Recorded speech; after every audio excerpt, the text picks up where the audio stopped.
रात के 8 बज चुके हैं और मैं हूं आप सभी का अपना शाविज़ मलिक और हाजिर हूं आप लोग के सामने फिर से एक क्राइम की कहानी को लेके, एक क्राइम की घटना को लेके। आज की कहानी शुरू करूं लेकिन उससे पहले एक छोटी सी कहानी और सुनाना चाहता हूं। दोस्तों आज के दौर में हम लोग देखते हैं कि न जाने ऐसे कितने ही केसेस हैं जिसमें बच्चों ने अपने माँ बाप को वृद्धाश्रम भेज दिया है, बच्चों ने अपने माँ बाप को निकाल दिया है, कुछ ने रोड पे ही छोड़ दिया है। लेकिन पिछले साल मध्य प्रदेश के एक शहर से एक वीडियो वायरल हुई थी। उसमें कोर्ट के बाहर 4 बेटे आपस में लड़ रहे थे। अब जब उनसे लड़ने के पीछे का रीज़न पूछा गया कि तुम भाई भाई आपस में क्यों लड़ रहे हो, तो पता चला कि उनके बराबर में ही एक कार खड़ी हुई है और उस कार के अंदर एक 80 साल की महिला लेटी हुई है। तो ये पता चला कि ये जो महिला कार के अंदर लेटी हुई है ये अपने बयान देने आई थी, और बयान इस बात के देने आई थी कि चारों बेटों में से इसे किसके साथ रहना है।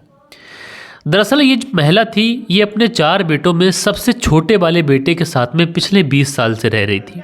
और हुआ यूँ कि जो सबसे बड़ा वाला बेटा होता है वो अपनी माँ को अचानक से उस छोटे वाले भाई के यहाँ से ले जाता है। जब छोटा वाला भाई घर पर आता है तो पता चलता है कि माँ को बड़ा वाला भाई ले गया है। उसके बाद में जो छोटा वाला भाई होता है सीधा कोर्ट पहुंचता है, अपने बड़े भाई के ऊपर केस कर देता है कि वो माँ को इस तरीके से कैसे ले जा सकता है। बहरहाल दोस्तों ये एक ऐसा केस था जिस केस के अंदर जब अदालत ने सुनवाई की तो माँ ने भी यही कहा कि मैं पिछले 20 साल से अपने छोटे बेटे के साथ रह रही हूँ और आगे भी मैं अपने छोटे ही बेटे के साथ रहना चाहती हूँ।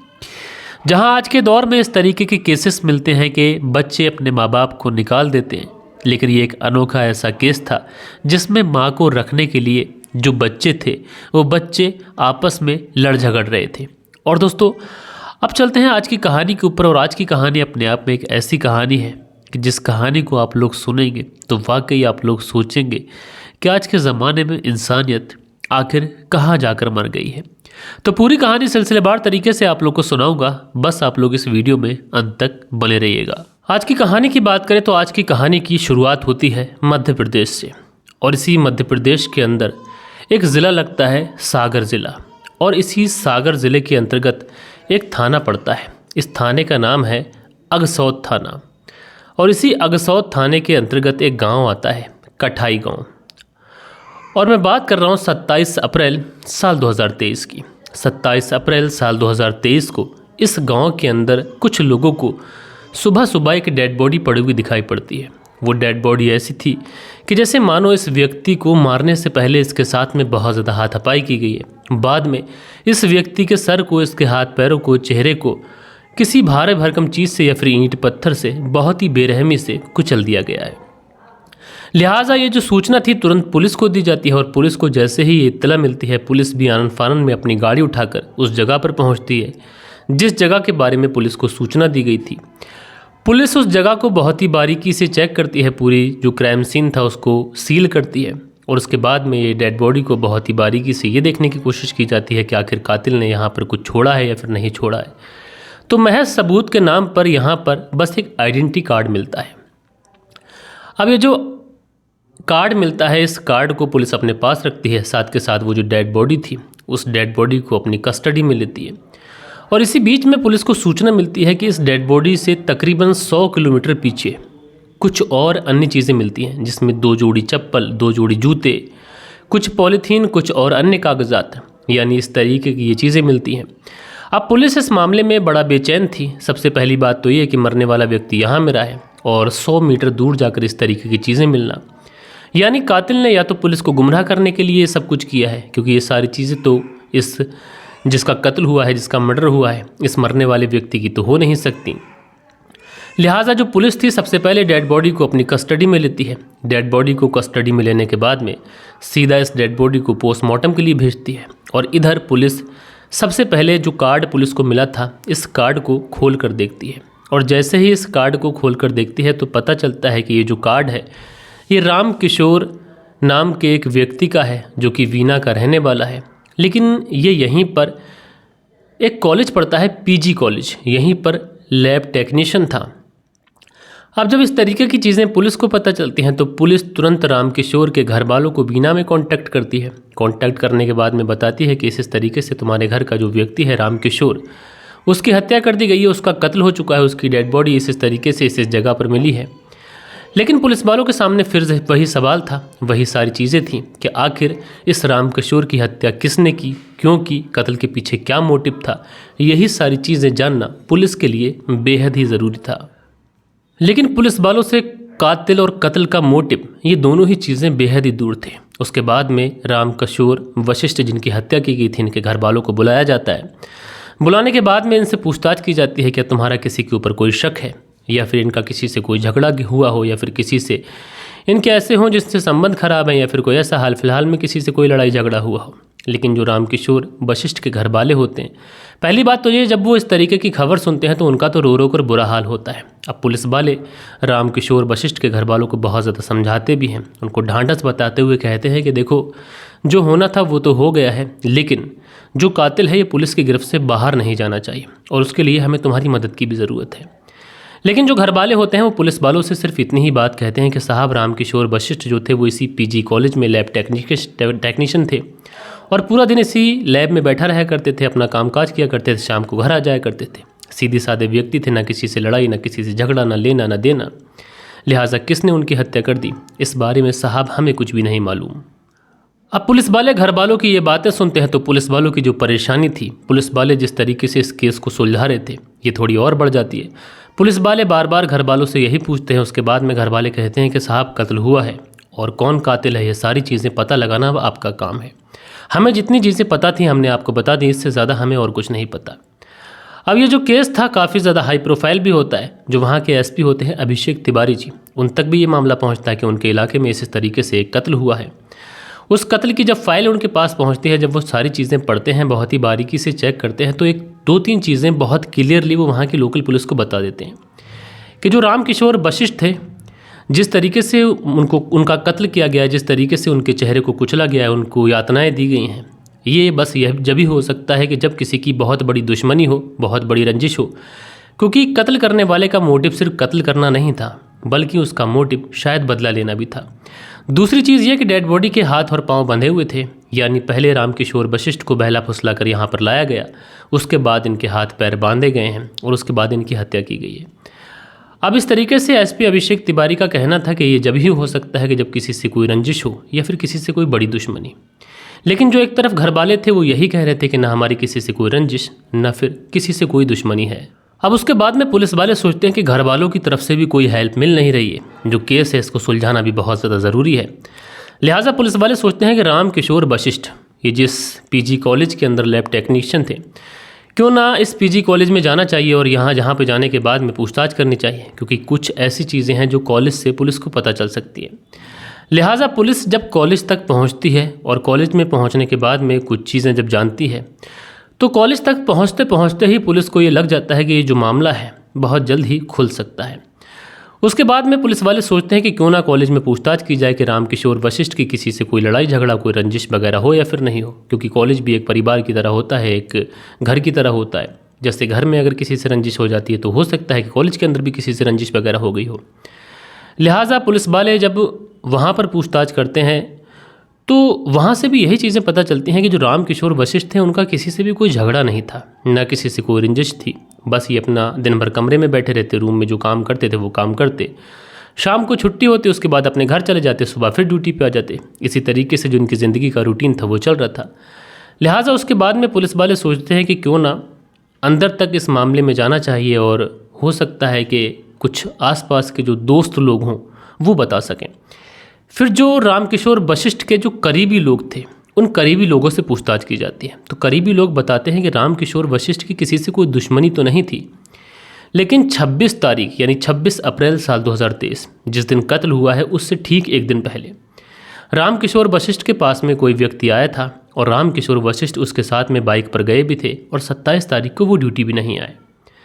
अब जब पुलिस को इस तरीके की चीज़ें पता चलती हैं तो पुलिस सोचती है कि कोई बात नहीं है, रास्ते में बहुत सारे सीसीटीवी कैमरास हमने देखे थे जिससे हमें लगा भी था कि ये मामला सुलझ सकता है, तो क्यों ना एक बार सीसीटीवी कैमरास को हम लोग चेक कर लेते हैं। जिस व्यक्ति के साथ में रामकिशोर वशिष्ठ गए थे उस व्यक्ति की पहचान हो जाएगी और उसके बाद ये जो केस है ये पानी की तरह साफ हो जाएगा। अब उसके बाद में पुलिस वाले तुरंत भागकर जो सीसीटीवी कैमरास थे रास्ते के अंदर वो सीसीटीवी कैमरास को चेक करने लगते हैं कई सारे कैमरे चेक करने के बाद में एक कैमरे के अंदर जो रामकिशोर वशिष्ठ थे ये किसी व्यक्ति के साथ बाइक पर बैठकर जाते हुए दिखाई पड़ते हैं। अब जब पुलिस वालों को ये दिखाई पड़ता है कि रामकिशोर वशिष्ठ एक व्यक्ति के साथ में जा रहे हैं, तुरंत वो सीसीटीवी फुटेज की जो उतनी क्लिप थी वो क्लिप निकलवाई जाती है, तस्वीर बनवाई जाती है। अब चूंकि सीसीटीवी कैमरेज के अंदर जो फुटेज होती है वो आमतौर पे इतनी ज़्यादा क्लियर भी नहीं होती है।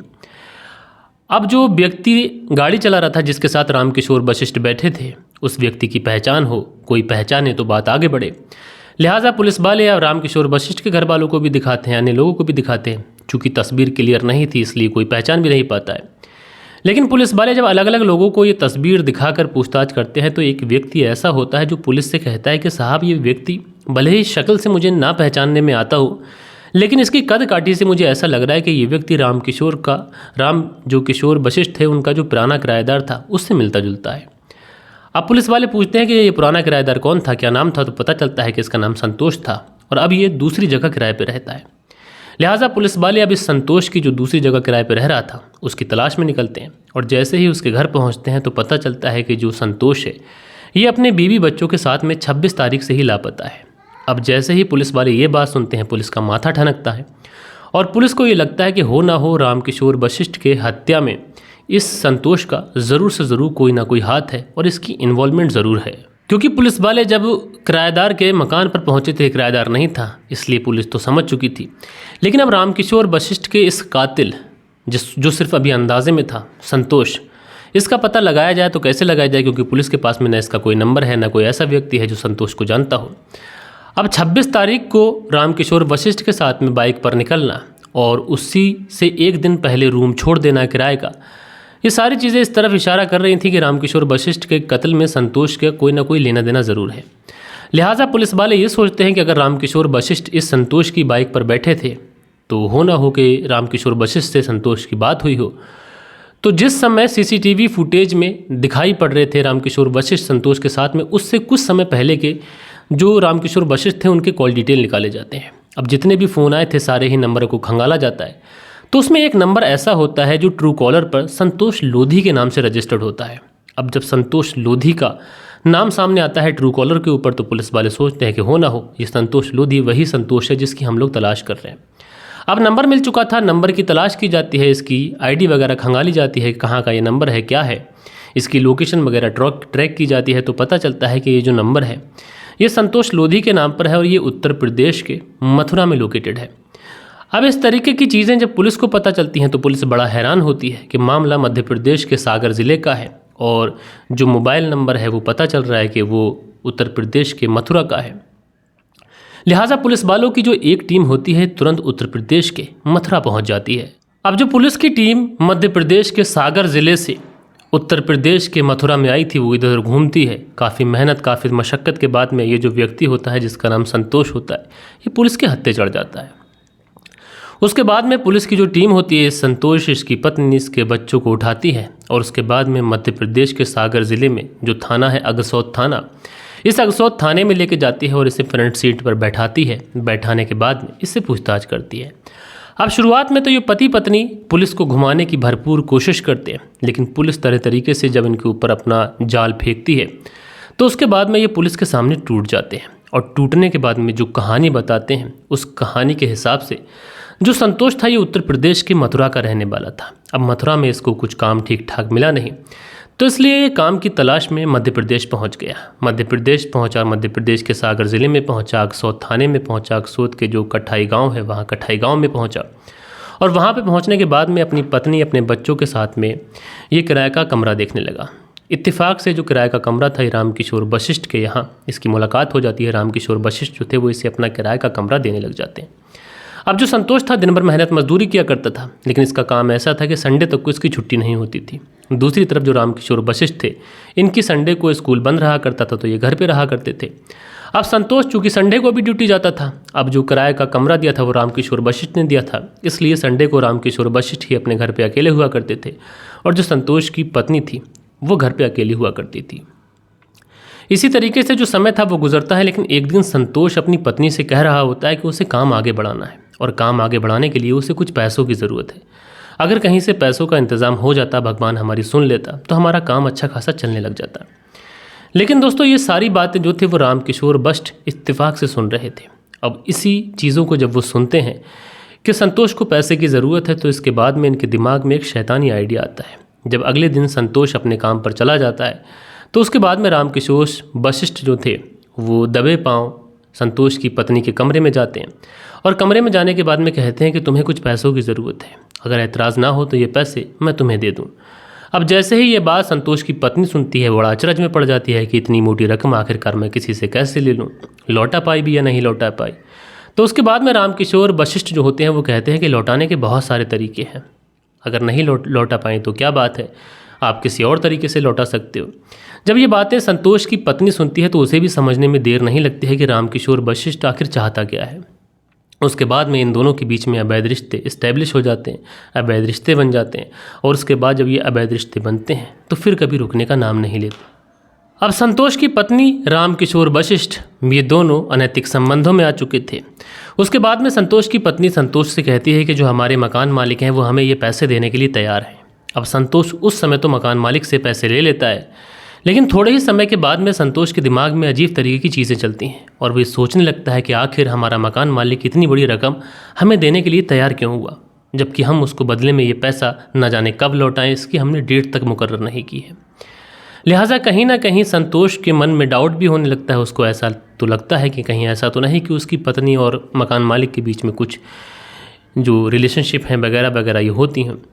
लिहाजा उसके बाद में सारी ही चीज़ें चलती रहती, लेकिन कई बार ऐसा होता है कि जो संतोष था अपनी पत्नी को मकान मालिक के साथ में बैठता उठता देखता और ये देखता कि जो मकान मालिक है जिसका नाम रामकिशोर वशिष्ठ है, ये उसकी पत्नी के साथ में बहुत ज़्यादा फ्री है, कभी उसको टच करने की कोशिश करता। यानी संतोष समझ चुका था कि उसकी पत्नी जो है वो मकान मालिक के साथ में अनैतिक संबंधों में है। उसके बाद में ये अपनी पत्नी को समझाता भी है, उससे कहता है कि देखो जिस रास्ते पर तुम चल रही हो वो रास्ता ठीक नहीं है, हमारी बड़ी बदनामी हो जाएगी, हम कहीं मुँह दिखाने के लायक नहीं रहेंगे। लेकिन उसके बाद में संतोष की पत्नी कहती है कि देखो हमने मकान मालिक से इतने सारे पैसे लिए हैं, अगर मैं उससे ये रिलेशनशिप बंद करूँगी तो फिर हमें ये पैसे लौटाने पड़ेंगे। अब पता नहीं मन से ये बात बोल रही थी या फिर उस पत्नी को ये रिलेशनशिप कंटिन्यू खुद ही रखना था। लिहाजा उसके बाद में ये अपने पति को इस तरीके की बातें कहती है तो पति फिर मजबूर हो जाता है। लिहाजा ये अपनी पत्नी को समझाता है कि ठीक है हम उसके पैसे लौटा देंगे, लेकिन तुम ये रिलेशनशिप बंद कर दो। अब जो पत्नी थी वो ये रिलेशनशिप बंद नहीं कर पाती है, आगे भी ये चीज़ें जो थी वो इस तरीके से चलती रहती हैं। संतोष अपनी पत्नी को आए दिन इसी तरीके की चीज़ों में लिप्त देखता, तो फिर उसके बाद में वो सोचता है कि क्यों ना हम लोग इस मकान को ही छोड़ दें। उसके बाद दूसरी जगह पहुंचता है, दूसरी जगह मकान लेता है। 6 महीने पहले की बात है, अक्टूबर नवंबर में ये इस रामकिशोर वशिष्ठ का मकान छोड़ देता है, दूसरी जगह किराए पे मकान ले लेता है। अब संतोष अपनी पत्नी अपने बच्चों के साथ में दूसरी जगह किराए पर उसने मकान ले लिया था। उसने सोचा था कि अगर हम लोग यहाँ से चले जाएंगे तो हो सकता है कि रामकिशोर वशिष्ठ हमारा पीछा छोड़ दे, हमारी पत्नी से मिलना जुलना छोड़ दे।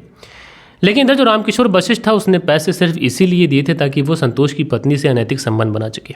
अब जब वो दूसरी जगह चला जाता है तो रामकिशोर वशिष्ठ सोचता है कि हमारा तो वही हिसाब हुआ कि ना हमको खुदा मिला, ना रिसाले सनम, ना इधर के रहे ना उधर के हम, अब ना हमें हमारा पैसा मिल रहा है, ना वो जो महिला है वो हमारे साथ में अनैतिक संबंध बना रही है।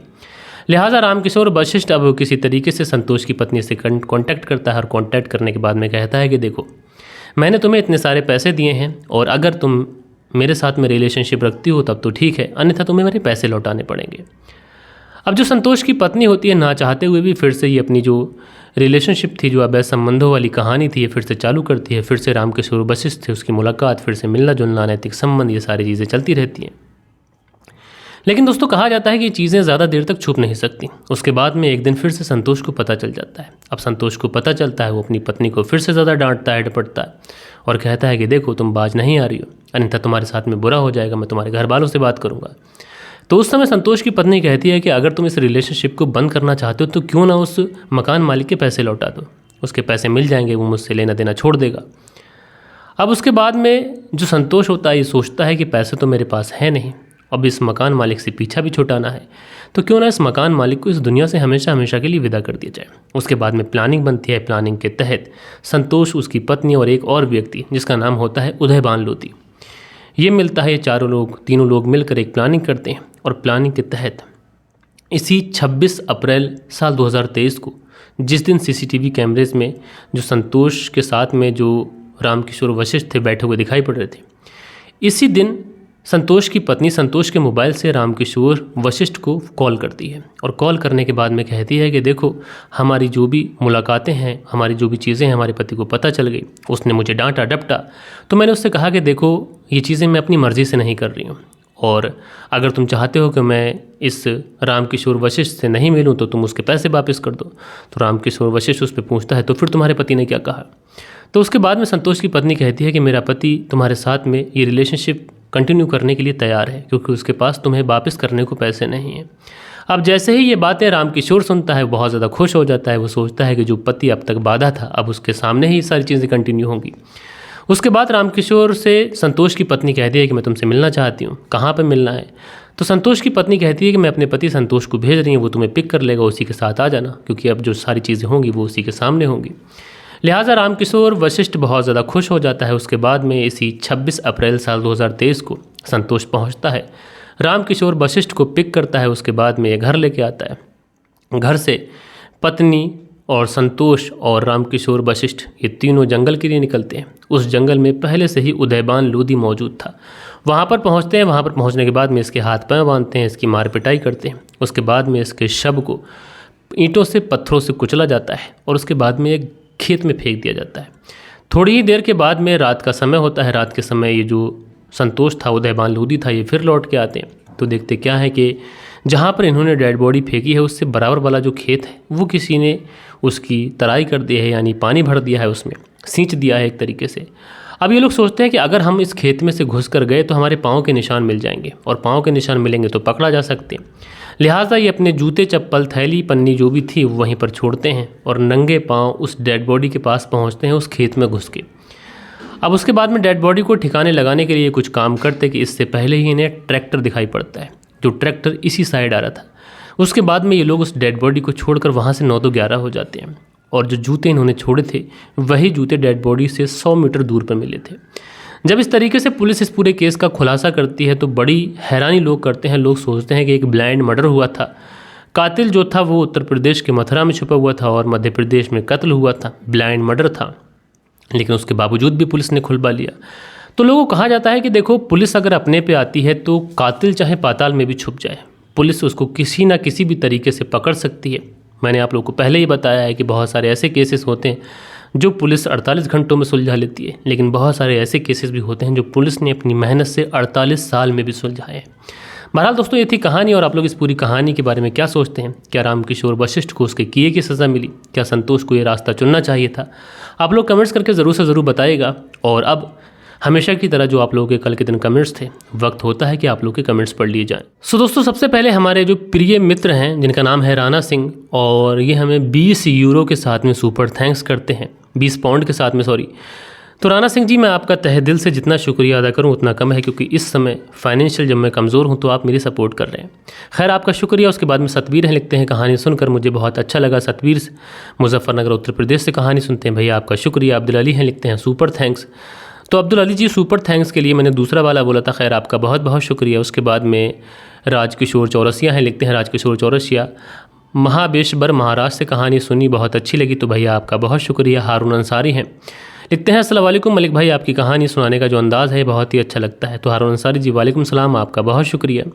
मुकेश शर्मा लिखते हैं कहानी बहुत अच्छी है, कहानी के लिए शुक्रिया। ज़्यादा बड़ा कमेंट नहीं करूँगा क्योंकि आप शायद समय की कमी से कमेंट्स पढ़ते नहीं हैं, तो हो जाता है कभी कभी कमेंट्स ज़्यादा होते हैं, तो मैं क्या करता हूँ कि जो बड़े बड़े कमेंट्स होते हैं उसकी मेन टॉपिक जो होता है वो पढ़ लेता हूँ। खैर, आपका शुक्रिया मुकेश जी। जयराज हैं, लिखते हैं भाई छत्तीसगढ़ से कहानी सुनता हूँ, अच्छी स्टोरी है भैया, शुक्रिया। उसके बाद में जो अगला कमेंट्स है ये JK अंसारी हैं, और ये लिखते हैं अस्सलाम वालेकुम सर, मैं सऊदी रियाद से आपकी कहानी सुनता हूँ। तो भाई वालेकुम सलाम, आप सऊदी रियाद से कहानी सुनते हैं, आपका शुक्रिया। नसरीन हैं, लिखते हैं अल्लाह ताला आपको और आपकी फैमिली को सेहत दे। नसरीन नाज कनाडा से। तो नसरीन जी जो पाकिस्तान की रहने वाली हैं, कनाडा में रहती हैं और हमारी कहानी सुनती हैं, तो नसरीन जी आपका बेहद शुक्रिया।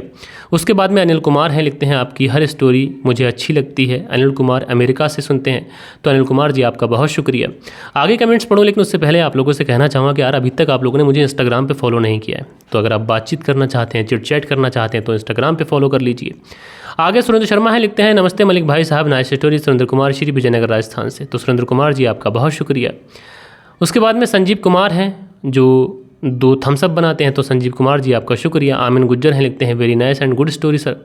तो आमिन गुज्जर जी आपका बहुत शुक्रिया। उसके बाद में अब्दुल अली हैं, लिखते हैं सुपर वेरी सुपर। तो अब्दुल अली जी आपका बहुत शुक्रिया। हसीबुल अंसारी हैं, लिखते हैं अस्सलाम वालेकुम मलिक भाई, nice story. Hasibul Ansari Dubai से, भाई आप लाजवाब हो। तो हसीबुल अंसारी जी आपका बहुत शुक्रिया। उसके बाद में लईक अब्बास लिखते हैं अस्सलाम वालेकुम। तो भाई वालेकुम सलाम। आगे लिखते हैं शावेज़ भाई nice story. Laiq Abbas Gulistanaz Baghpat UP से कहानी सुनते हैं, भैया आपका बहुत शुक्रिया। राजेंद्र कुमार हैं, लिखते हैं भाई नमस्कार, मुझे आपकी वीडियो का नोटिफिकेशन नहीं मिल पा रहा है। तो राजेंद्र कुमार जी नमस्कार। आप एक बार चेक कर लीजिए, हो सकता है कि आपने जो फ़ोन में जहाँ पे ऐप्स होते हैं वहाँ पे यूट्यूब का नोटिफिकेशन ही बंद कर दिया हो, और अगर दूसरे चैनल का नोटिफिकेशन आप लोग को मिल रहा है तो आप मेरे वाले चैनल पर जहाँ पे आपने सब्सक्राइब किया है वहाँ पे नोटिफिकेशन को ऑल पे सेलेक्ट कर लीजिए। दी वेरेस्टर हैं, लिखते हैं ग्रेट स्टोरी ब्रो। तो दी वेरेस्टर जी हमेशा की तरह आपका आभारी हूँ। विकास शर्मा हार्ट बनाते हैं, शुक्रिया। मोहम्मद जोरिस हार्ट बनाते हैं, बहुत शुक्रिया। तनबी हैं, लिखते हैं ऐसे बिना लाइट के आप कहानी सुना रहे हो, अच्छा ही लग रहा है, कुछ नया है। तो तनबी जी मजबूरी थी, क्या किया जाए, आपका शुक्रिया। प्रकाश राज हैं, लिखते हैं नमस्कार सर जी, बेंगलोर से सुनते हैं। तो भैया प्रकाश राज जी नमस्कार, कैसे हैं, बेंगलोर से कहानी सुनते हैं, शुक्रिया। डॉक्टर सिद्दीक अहमद लिखते हैं आज के दौर में कोई रिश्ता जो है वो सम्मानजनक नहीं रहा, बेहयाई अपने पूरे शबाब पर है, रब खैर करे। तो डॉक्टर सिद्दीक अहमद जी आपका बहुत बहुत शुक्रिया इस तरीके से अपना प्यार दिखाने के लिए, अपने अल्फाज हमारे साथ में साझा करने के लिए। तनबी हैं, लिखते हैं मैं तो चाहती हूँ कि आप ऐसे ही कहानी सुनाओ, अच्छा लग रहा है ऐसी कहानी सुनाना बिना लाइट के। तो तनबी जी खैर आपका बहुत बहुत शुक्रिया। और उसके बाद में सुनील त्यागी हैं, लिखते हैं नमस्कार मलिक भाई साहब, रेनू सुनील त्यागी शाना बुलंदशहर से। तो आप दोनों पति पत्नी का बेहद शुक्रिया। निखिल सहानी हैं, उनकी माँ लिखती हैं नमस्कार भैया। तो बहन नमस्कार, कैसी हैं आप। अब्दुल अली हैं, लिखते हैं अस्सलाम वालेकुम, मेरा नाम अब्दुल अली है, फरीदाबाद से कहानी सुनता हूँ। तो अब्दुल अली जी आपका बहुत शुक्रिया। आमिन गुज्जर हैं, फैसलाबाद पाकिस्तान से कहानी सुनते हैं, हमारे प्रिय व्यूवर हैं, तो भाई आपका शुक्रिया। उसके बाद शावेज़ भाई नकली माँ बनकर दोनों ही रिश्तों को शर्मसार किया है, भी लिखते हैं राजपुरा ख़बरनामा करके इनकी आईडी है, भाई बहुत शुक्रिया। उसके बाद में नसीर अहमद हैं, लिखते हैं अस्सलाम वालेकुम शावेज़ भाई, मुझे ये समझ नहीं आता कि लोग गलत काम क्यों करते हैं, इतना तड़पाते हैं। ठीक है कि कोई पसंद है सीधा बोलो, छोड़ दो, आगे जो मर्ज़ी होगी वो कर लेना, लेकिन किसी का कत्ल करना ये सब ठीक नहीं है। तो नसीर अहमद जी आपका बहुत शुक्रिया। उसके बाद में दलवीर सिंह हैं, लिखते हैं शॉर्ट माँ। तो दलबीर सिंह जी आपका शुक्रिया। दलबीर सिंह जी आगे हार्ट बनाते हैं, तो भैया आपका बहुत शुक्रिया। सो दोस्तों ये कुछ आप लोगों के प्यारे प्यारे कमेंट्स थे, लेकिन कल के दिन मैं आप लोगों से जवाब चाहूँगा कि कितने लोग ऐसे हैं जिन्होंने मुझे इंस्टाग्राम पर आकर फॉलो किया है। सो दोस्तों मिलते हैं कल के दिन किसी और क्राइम स्टोरी के साथ में। जब तक के लिए अपना ख्याल रखिएगा, देश का ख्याल रखिएगा, परिवार के रिश्तों की अहमियत को समझिएगा, और मुझे बताइएगा कि आपके इलाके में ठंड इस समय कैसी पड़ रही है, क्या कोहरे आ रहे हैं या फिर नहीं आ रहे हैं, सारी चीज़ें लिखिएगा। मिलते हैं दोस्तों कल के दिन किसी और क्राइम स्टोरी के साथ में। जब तक के लिए अपना ख्याल रखिएगा, देश का ख्याल रखिएगा, परिवार के रिश्तों की अहमियत को समझिएगा। जय हिंद, जय भारत।